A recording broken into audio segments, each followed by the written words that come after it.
What is this? Now I know what you guys are thinking. What the hell was Ford thinking when they put a Mustang badge on an electric SUV? But 5 years on, and to be fair, the Mustang Mach-E has earned its stripes in the electric SUV segment.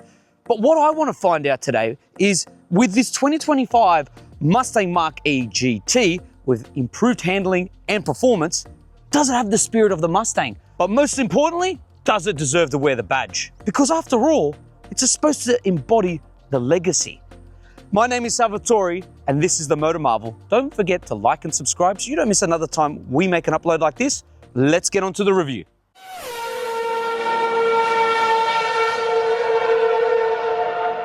So the Mustang Mach-E GT comes in at just over $97,000 before on-road costs. Its direct competitors are the Hyundai Ioniq 5N and the Tesla Model Y Performance. So what do you get underneath? Well, you get a 91 kilowatt hour battery, 2 electric motors, which produce 358 kilowatts, 860 newton meters of torque. It sends all that power to all 4 wheels, allowing this 2.2 ton electric SUV to sprint from 0 to 100 in 3.7 seconds. And trust me, it is fast. But Ford has also added some other performance upgrades to help it out, including MagneRide adaptive suspension for better handling, 4-piston Brembo brake calipers up front with a 362mm disc, and at the rear you have a single piston brake caliper with a 316mm disc, allowing this Mach-E GT to stop as fast as it accelerates. It also comes with 20-inch alloy wheels wrapped in Pirelli P Zeros for better grip.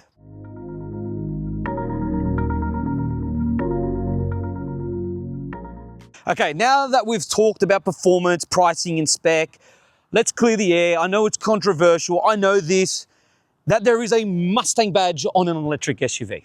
I get it.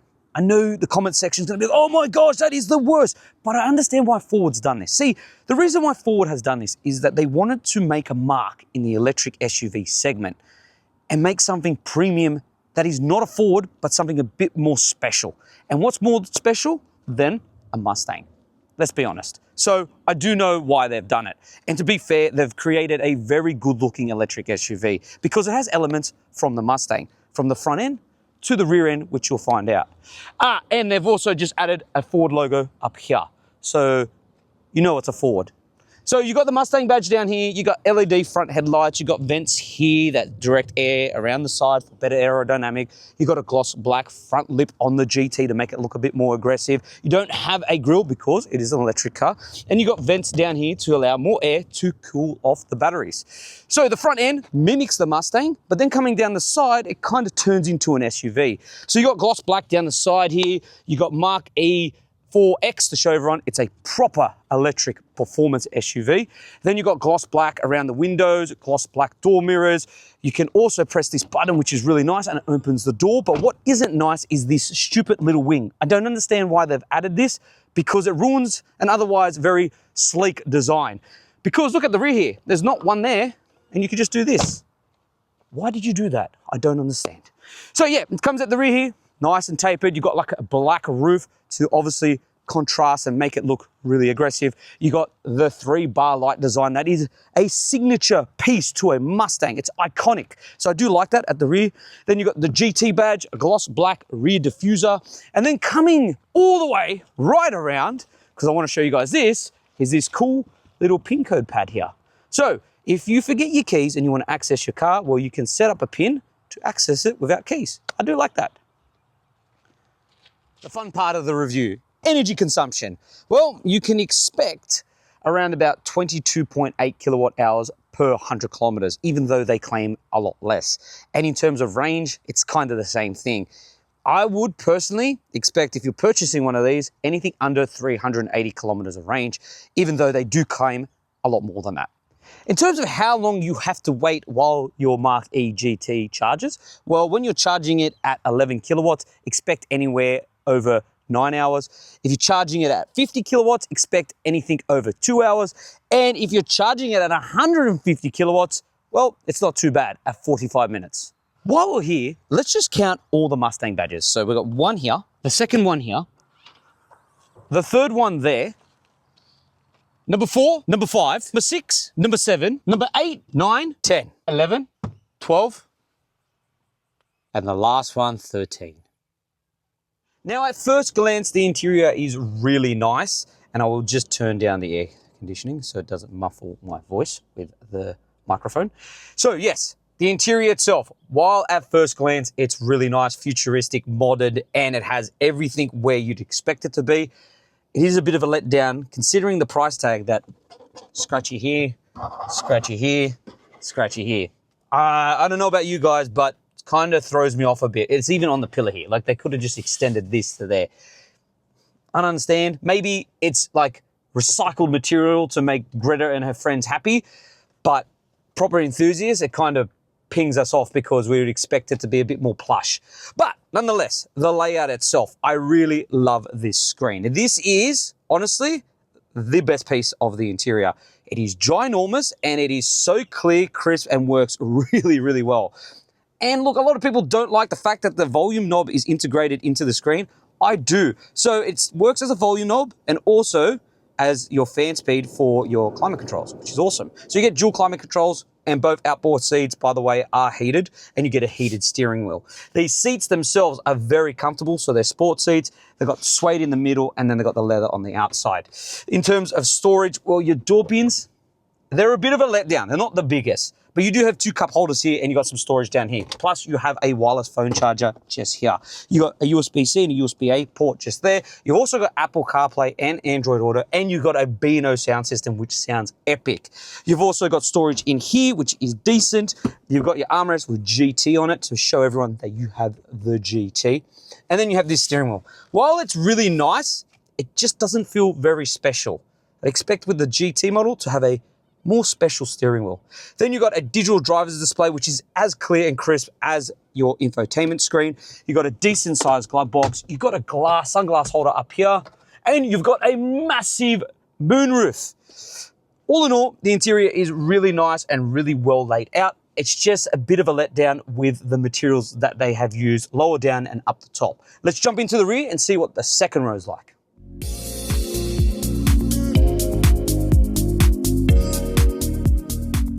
Second row, plenty of knee room, plenty of room to stretch underneath the seat in front, and heaps of headroom. But the best part about this Mach-E is because it is an electric SUV built from the ground up, you get a completely flat floor, meaning the person who sits in the middle does not have to fight for legroom, which is nice.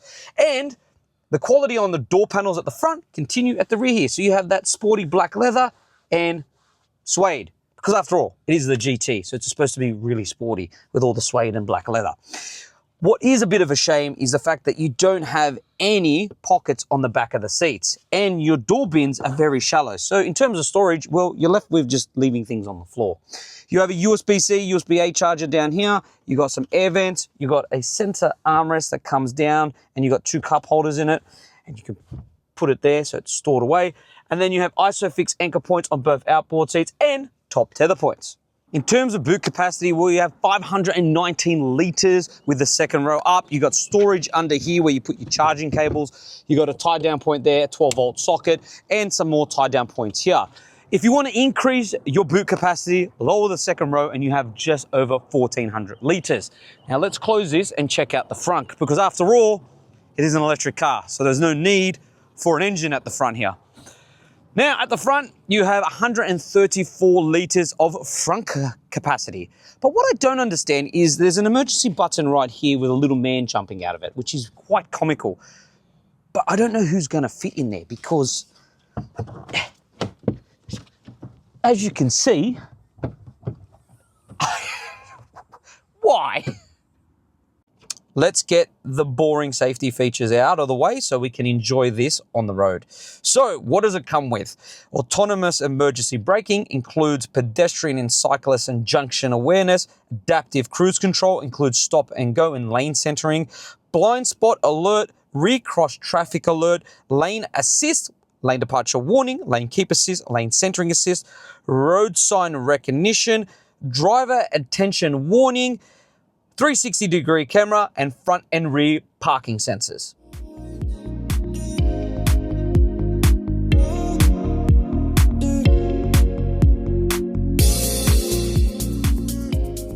So it's got the Mustang look, it's got the Mustang sporty interior, does it have the Mustang driving experience? Well, before we get into that, how does it perform as a daily driver? Honestly, as a daily electric SUV, it's very user-friendly. It is very easy to park thanks to its sensors and all the bloody cameras. Then there's the visibility. It is fantastic. You can see out every window. There's nothing really blocking your view. And it's extremely quiet in here. One thing to note is that the suspension is a bit firm. And that is because it does have the adaptive dampers and it's been set up to be a bit more aggressive and a bit more sporty. So be aware of that. And then there's this swivel wheel down here that they've used for the driver select. I don't like it. Honestly, why can't we just have buttons? If it's an electric car, you can just have buttons. This is annoying and it's frustrating to use most of the time. What isn't frustrating, which I love about this Mustang, is with all electric cars, generally when you jump in, you have to go through multiple settings to turn off the regenerative braking, which is, look, for someone that's not experienced in driving electric cars on the regular, it can make you sick, right? And in most electric cars, they have like 3 different tiers of how ferocious the regenerative braking is. In this, there's only one setting, which you press this L button down here. And then if you want a 1-pedal drive mode, you have to go through the settings and put it on. But the best part is, as soon as you start up this Mustang, nothing is on. So you can actually enjoy it like a normal car. You don't have to worry about taking your foot off the accelerator and the car braking and then making you sick, which is honestly frustrating. I just love the fact that it's a normal car. Once you press go.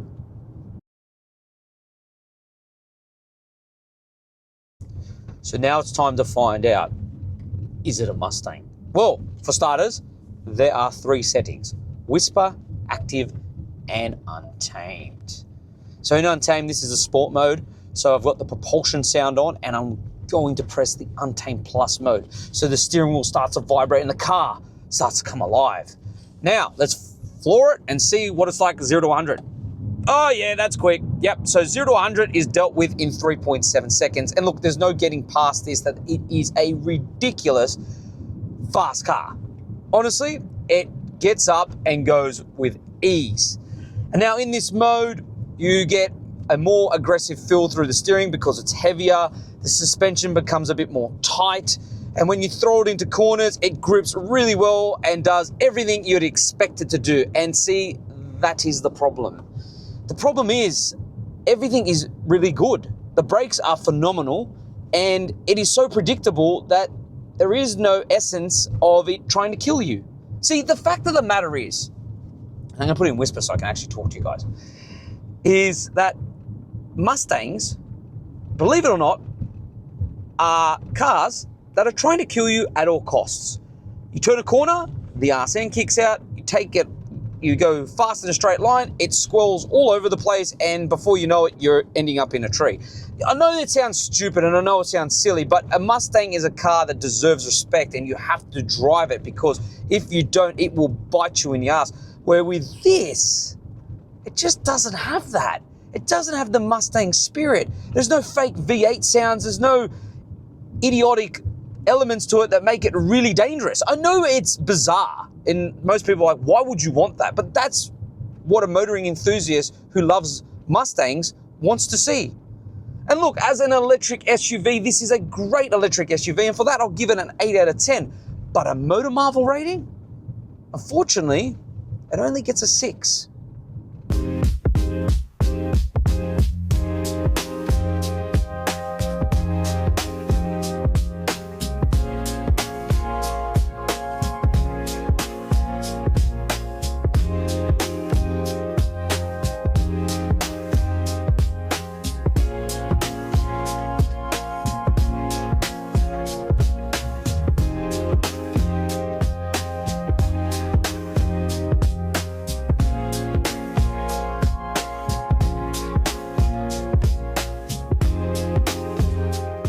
So what's my final verdict on this Mustang Mach-E GT?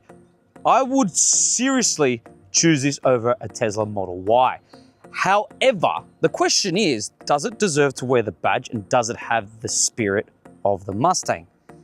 And the answer is, unfortunately not. Now hear me out. It is a great electric SUV, and it has a lot going for it in terms of design, performance, and interior. It's just, it doesn't have that zing that you'd expect it to have because it's wearing that badge. Yes, it has a ridiculous 0 to 100 time. And yes, it can rip your face off when you brake because the braking is phenomenal. And it has the elements that look like a Mustang. But the fact of the matter is, it doesn't have that spirit. It doesn't have that pizzazz that I was expecting it to have. For example, you do have Untamed mode, but Untamed mode is a preset setting. Doesn't really let you customize much. I was expecting something like the Ioniq 5N where you can customize everything. Then the noise that it makes in the cabin doesn't even mimic the V8, which this car should be paying homage to. It should make V8 noises inside the cabin, really, really loud V8 noises, and you should be able to customize everything. And then there's the fact that if you really want to make it a Mustang, why not just give it line lock mode and let it be rear-wheel drive only? It would make for a very fun electric SUV and then something to pay homage to the original Mustang, allowing this car to wear the badge. So yeah, all in all, I really do feel like the Ford has missed the mark on the GT. But in terms of being an electric SUV for that matter, it is a great electric SUV, and it's one that you should consider amongst the others in this segment.